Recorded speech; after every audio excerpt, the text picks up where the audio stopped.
to our first webinar on interstitial lung disease and pulmonary fibrosis. We do apologize for the slight delay. Can everyone hear me fine? Nomsa, Alan, you can hear me? Yes, I can hear you. Amazing, amazing, great.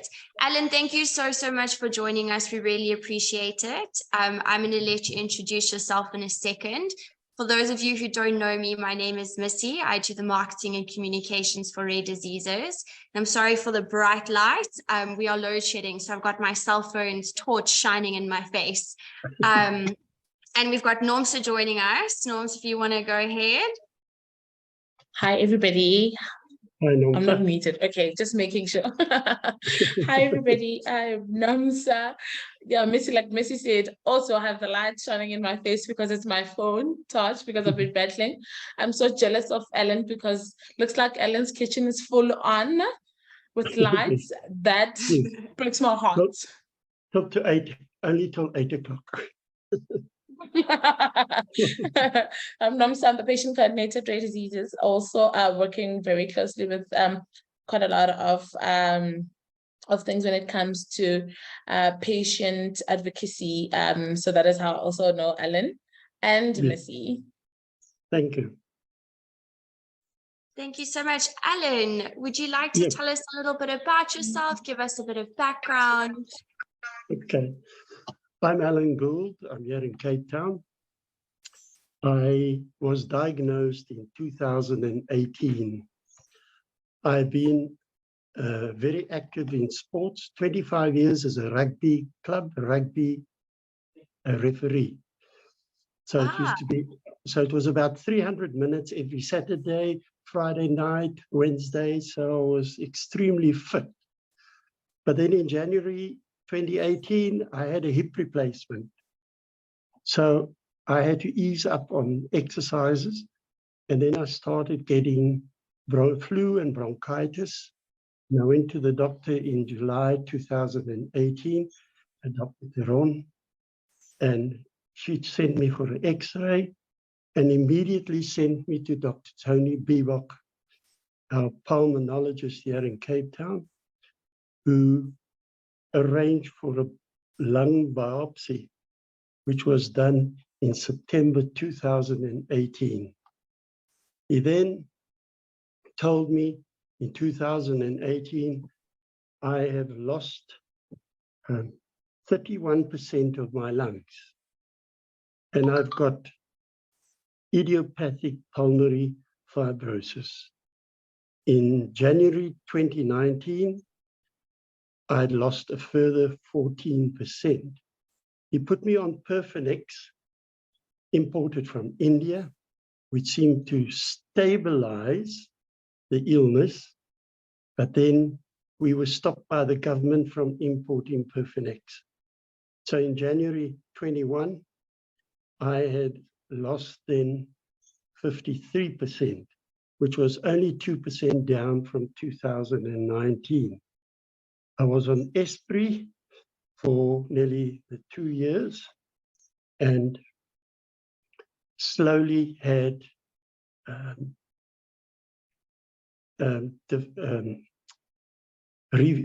results from the Esprit side effects. So in August last year, doctor said to me, no, we're putting you on OFF 300. And that's when I started losing weight. I lost nearly 16 kilos, nearly 40 pounds. And in January this year, I'm down to 48% lung capacity. So I'm on OFF 100 with a lot of side effects, horrendous side effects, but I'm pushing through because I hope that OFF will carry me through, that I can live a few more years. So I'm in my 5th year of diagnosis. That's me. Wow. So you said you were a referee for rugby, so fit as a fiddle, because I think that, I mean, this might be an unpopular opinion amongst rugby players, but I think the ref runs more than the players. Yes, I agree. Yeah, I think so. Sure. So it's not like you were unfit or had an unhealthy lifestyle, because from what we understand, when it comes to idiopathic or interstitial pulmonary fibrosis, we don't know what the cause is. There can be contributing factors, but we actually don't know what the cause is. Was that explained to you by your medical professional when you were diagnosed? Yes, absolutely. We sat for hours testing, X-rays, CAT scans, trying to get to the bottom of this, but it's unknown. And So I believe when it's unknown, let it so be it. Sure. So was this when you had seen your first doctor before you were referred to the pulmonologist? So when you did go and see the first, in July 2018, I went to see, I was first by Dr. Koos van der Merwe, but then he got sick, and then he referred me to his wife, Dr. Taron, and she said she heard something in my lungs, a crackling or a scratching. And she said, you go for an X-ray immediately. And the same day, she referred me to Dr. Tony Bebok, and I went to see him the following day. And he discussed what is pulmonary fibrosis, how we're going to go about it, and gave me the options on Perfinex, which at the time was freely available with a little bit of a cost of importing the Perfinex. And I said, yes, let's go for it.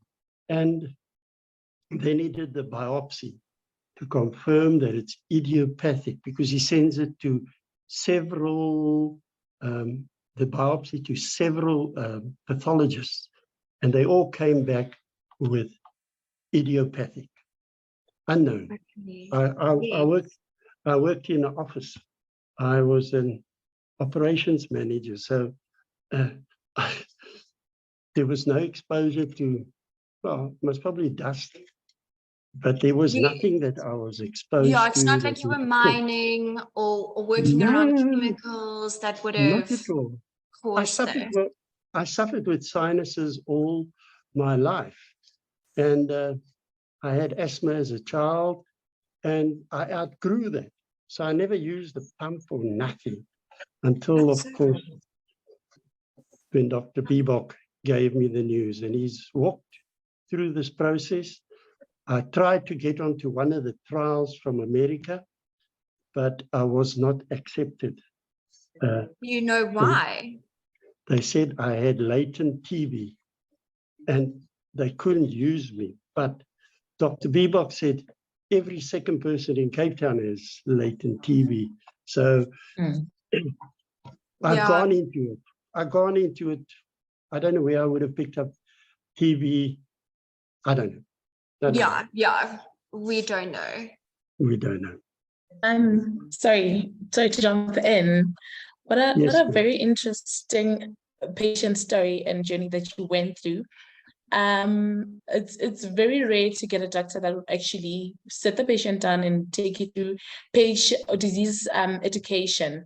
So you are very, very blessed in that sense that you had a doctor that was willing to take you through the disease and actually explain it to you, what happens, what's going to happen, your expectations.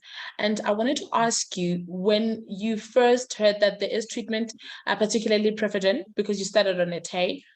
Were the costs that were involved with it explained to you, or you only knew that it was in India, and did you know if medical aid was going to cover or not? We did not know, but I had to pay the import license for the Perfinex, which was 200 Rand or 400 Rand for 6 months, which we quite willing to have paid it, and the medication was covered by a medical aid. It was acceptable, except now, of course, we have a lot of huge problems with financing, the OFIF. because Yeah, then I went a on lot to, of red then I tape went, with importing.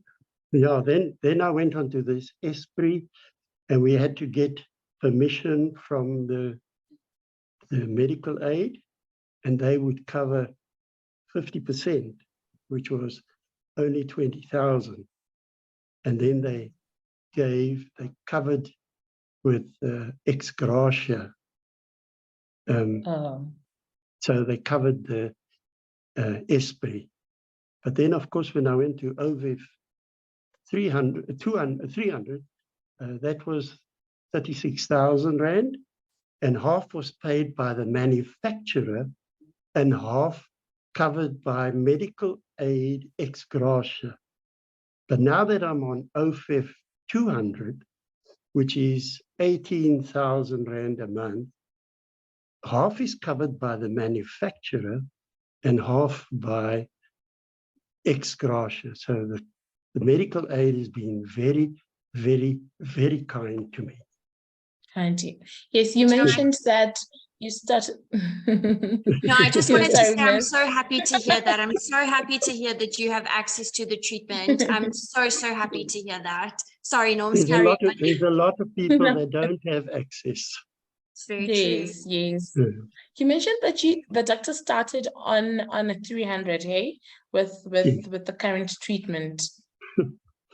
That is when I started. Then I started losing a lot of weight. You know, your eating habits changed. I couldn't smell certain foods. I vomited, and I had extreme diarrhea and nausea. And when I went to the doctor in November, after being on it for nearly 3 months, he looked at me and he said, no, we change it immediately to OFF 200. I still have side effects. I take my Imodiums, I take my anti-GERD, I take my contraceptive tablets for the nausea. So I think I'm in good hands with Dr. Tony Bibok. He's excellent. He does I'll still sound say like again, you're blessed. incredible. Yeah. Because like Nomsa said, you've had a great patient journey in that you only went through one doctor, really, Dr. Turan, to get to Dr. Bibok. And it's incredible because a lot of patients don't have that. You know, generally we struggle. We go through a few more doctors with our patients before we get a proper diagnosis. So I think it's incredibly lucky that you found yourself with the best doctor. Dr. Bibok, I asked him, my family and I sat down and we looked at alternatives with a lung disease, like transplant, even to what's it, Mariana? Cannabis, like that CBD oil and all that, yes. We went through about 25 alternatives, and everyone was explained to me by Dr. Bibok. Firstly, I'm 74 years old. And when I was diagnosed, which was 5 years ago, there is no transplant of lungs in South Africa as available as in America. I have friends in America, and they said, "Come over to America. We'll have a new set of lungs." That was not on the cards. Dr. Bibok says you only live maybe 2-3 years with a lung transplant, which he was quite open. Look, I know. Yeah, and you can appreciate that. I'm going to die. I'm going to die. So it's just when. I asked him, please, just for 5 years. He says, no, we're going to walk this journey. And this year, January, I said to him, do I need oxygen? He says, no. And then I said, I'd like to visit my children in the UK. And he says, go for it now. So I'm going in July to the UK, which my family pays for. Because he says one doesn't know what the future holds in a year's time. Because the way I've lost in 5 years from 31% to 52%. It's like 5% a year that I'm losing. So if one looks at it, that I've got 48, so maybe I've got another 6 or 7 years, maybe, but that's in God's hands. It's not my hands. No, Actually, I'll I'm manifesting that 6 to 7 years or 8 years of life or 10 years of life. We just never know what tomorrow holds. You've actually had such a very interesting patient journey. Firstly, because when you started, when you got a diagnosis, you had a doctor that was well informed and they were willing to share information with you and actually take you through this journey. I just want to find out, shortly after your diagnosis, how did this disease impact your quality of life? Like, absolutely. Look, where are you now? psychologically, when he said, we notice that people live for 5 years, and I said, oh my God, 5 years. What am I still going to do in 5 years? And you start your inner battle with yourself and with your family. I got an older son he doesn't want to hear that I'm sick. The youngest son, who is more, I think, sympathetic towards it. And I've got a wife that supports me, that knows, yes, there are certain things I can't eat. I've got a bucket list of what I'd like to still eat in my life. And at this moment, when I smell it, I can't eat it. And if you know what my diet consists of, then you'll understand how one loses weight. For example, I have a boiled egg with toast in the morning with my Imodiums and my OFF and a few vitamins. Lunchtime, I have maybe a piece of meat and some rice and a few vegetables. Not always happy to eat the vegetables. And then I'm with you. Then I have 4 crackers with a piece of cheese, and then I have my OFF, and then the anti-nausea tablet and the anti-GERD tablet. And then that's it. So that's my diet. I would love to eat ice cream. I can't eat ice cream because then I have the diarrhea to fight against. So there's a lot of foods that I cannot eat, and I can't stand the smell. Oh, that is the worst. The wife says, come and have soup, and I smell it. I said, no, thank you. I'd rather have toast. So I've learned to live with it, and my wife is quite patient as far as my eating habits are concerned. So did the diet that you are on now, I'm guessing that Dr. Bibok helped you with that, or was it basically trial and error on your side to see how your body reacts to the foods that you're eating? Trial and error, and then I belong to a support group in America, Team Inspire, and I asked them a lot of questions, and there was a specific person that I haven't seen on the group for a long time, Idiopathic. And he explained what you can eat, what you can't eat, and then it was just trial and error. I couldn't have Rice Krispies or cornflakes in the morning because then I'd vomit and I'd have diarrhea within 5 minutes. Certain fruits, diarrhea. So I'm learning. It's 5 years. I'm still learning. And I learn most probably till the day I die. Probably, yeah, absolutely. And now do you feel like you've found the sweet spot with your diet? In terms, no, we're still working on it, okay. I'm still working. It's a work in progress. Yeah, because yeah. For example, today I felt like macaroni and cheese. Now I can't have milk, so we had macaroni with a bit of mince. So that's basically, it's trial and error. Yeah. I can't write a book about it, but I can write a book about all the side effects. Yes. And throughout So- taking the different, throughout No taking the problems. different medications, because now you've been on 3, did you feel very similar side effects, or have No. they been very different? Perfinex was the best. But when COVID hit the world, apparently the Perfinex was used for the COVID patients, but we were not allowed to import from, I think it's Cipla in India, the Perfinex. And then we had to go to the Esprit. And Esprit, the side effects. Oh my good grief.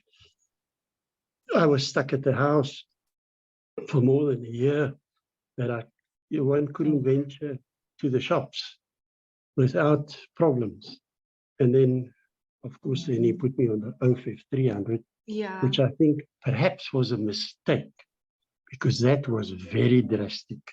That was Exactly. drastic. Oh my goodness. I don't wish that medication on my worst enemy. That is such a bad medication. I think all medications, because let's be honest, it hasn't been proved that OFF is going to cure me, but it can surely, hopefully, prolong my helping. life. Yes. Mm. Yes. It's giving us It's the next 8 years. Yeah, it's that's- just ensuring the quality of life for the next coming 30 years, miss. I'm adding 2. Oh, we're adding 2. We've gone from 6 to 7 to 8 to 10. I like it. That's wonderful. I like it as well. You also mentioned that you had a support group from America, which has also contributed towards your understanding of the disease and the treatment and what other patients with OFF go through. Is everyone in that support group? Sorry, especially this, the write-ups when they've lost a loved one. How your last 2 years of life, how they've treated their dying patients. And look, I'm afraid to be using oxygen in the future. So I hope my disease is prolonged by the OFF so that age might even cause me to die, not the disease. No, But I'm not afraid to die, because explaining this on Team Inspire and the Pulmonary Fibrosis Foundation of America, there's no pain in death, so it's fine. No problem. So when, initially you said that with diagnosis, the psychological effects were extreme in comparison to the physical effects. Were you offered counseling, or were you aware of seeing someone? Dr. Google.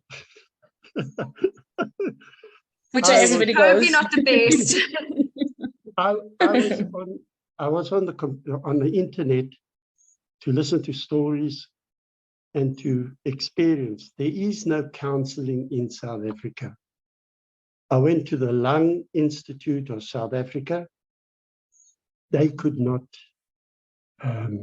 advise me on what to do. I think idiopathic pulmonary fibrosis here in Cape Town or in South Africa is such in the young phase that a doctor would recommend counseling.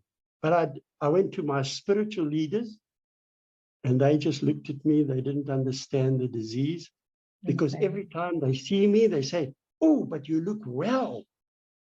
That's the problem with this Considering disease. that you're a rugby coach. You look well. Everybody looks well when you've got this disease. But inside, you're short of breath, you have problems, and I'm always cold. You see my fingers are purple. So, my wife and I we often talk about this, but there is no counseling.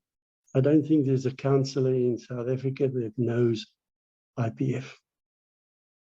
Have you ever met other patients with IPF? Are they in Cape Town or online, or any South Africans? Because you talk about a lot about international support group that you're on. Any South Africans that you've come across with IPF? They did, I suppose. But you know, I'll tell you something. Something that will actually shock you very much. I think from the database that I've gathered, I think we have about 56 patients with IPF in South Africa. You're joking. My good grief. You know, I have a cousin whose son is a professor in child lungs, but he's now in America. They lured him away to America. He would not give me any advice because he says, you've got Dr. Bebop. He's the one that will guide you till it's complete. But when you say 56, I have asked Dr. Bebop, please refer me to other patients in your group practice that's on ESPRI or on OFEF. I think that's patient doctor confidentiality. Confidentiality, yes. Yes, but there are. I would love to speak to somebody in South Africa. I see people from Australia, from England, from even Israel and India that talk to the American counterparts. Oh, I wish we had somebody in South Africa. Oh, don't worry, it's coming. You're gonna have it very, very soon. Very, very, very soon. You're gonna have your own herd of patients that are going through a similar journey with you. That makes my heart very, very, very happy. Thank you. No, of course. You're definitely most welcome. Sorry, Miss, last one, I promise you. You also mentioned that shortly after your diagnosis, this whole disease took its toll on your family. You mentioned that your oldest son is just against that, and the younger one is very much understanding. He's in denial. And the other one is, how has that actually impacted your family and how they see you? My youngest son, I think, understands a little bit more because he also goes a lot to Dr. Google. So he has investigated, and we have various discussions because he said, the other day, I think it was Monday, he said, what color is your fingers today? I said, it's blue to purple. He says, oh, that's not cold. Until I showed him Dr. Google, I photographed it and sent it to him, and he understands a bit more. There's an ignorance of this disease amongst people. When I tell people I have a lung disease, they say, oh, no, nonsense. You don't have a lung disease. But yet I have shortness of breath. I have the side effects. And well, that's it. And you know, I got COVID in 2020 from my youngest son, but from his wife. And I had COVID pneumonia. So I was on cortisone, I think, for about 5 weeks. And then in that time, I only lost 1% of my lungs, which was acceptable. And then in March this year, my wife and I both got COVID gastro. So when I emailed my pulmonologist, he says, you don't need to bother to even go for a test. You got COVID. When I told him all the side effects, and he said to me, just take it easy, drink a lot of water, etc., etc. And within a week, it was gone. So, yeah, we ride the waves. We ride the waves. That's all we are. My father lived. You're gonna ride the waves for the next coming 10 years. Don't worry. Or more. Well, my father lived till he was 95. So, with one lung, he lost his lung during the Second World War. but not through illness or Oh my goodness. He was from a bullet wound in Italy. So he lost one lung, but he lived till 95. He died a few years ago. So, yeah, the genes are there, okay. So maybe instead of our goal being 10 years, we should just someone make it 15. More. Add No, in. no, I'm satisfied with my life at the moment. I've reached the age of 74. If I can live another, well, my wife will say forever, but I'll say another 5 years. I thank God for that, because I said to my Dr. Bebop when I was diagnosed, please, doctor, let me live until 2024, because that's when I married 50 years. So January, it will be 50 years that we married. And to me, that is that's the goal. If after anything happens after the year 2024, I'm satisfied. Well, But congratulations. Huge congratulations on the upcoming anniversary.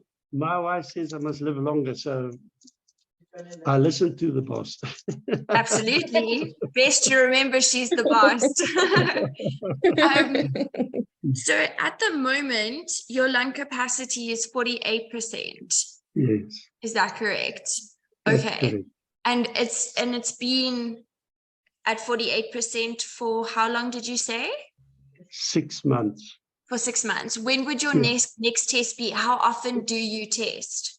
I'm supposed to go every 6 months, but medical aid won't pay those lung function tests. So I go every January.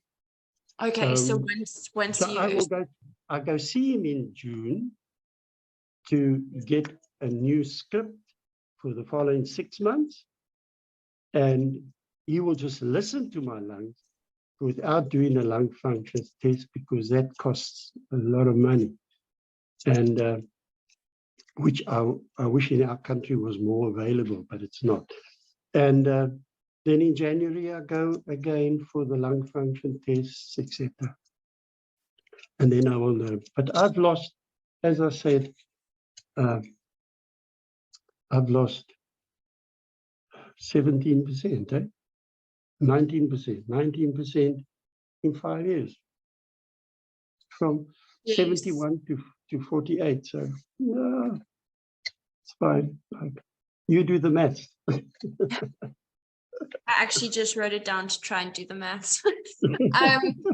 So when it comes to the lung function tests, can you tell me what exactly, or just like an overview of what they do? Do you get hooked up to machines? Do they, what? Yes, you hooked up to machines, and I think they feed it with whatever oxygen or the opposite, carbon dioxide, and then you blow into these pipes, and they measure how long the oxygen comes out of your body, and how much oxygen goes into the body. Okay. And so he explains the difference. To me, that's a little bit technical. I accept his word because he's good. Well, he's been amazing so far, so I would too. There's a doctor in Johannesburg, which I think is a little bit better than him, but you cannot get hold of that doctor. It's the doctor that walked from Egypt or from Saudi Arabia to South Africa, the black pulmonologist, head of Johannesburg General Hospital. Oh, okay. Hey? Do you know Nom? Do you know Nomsa?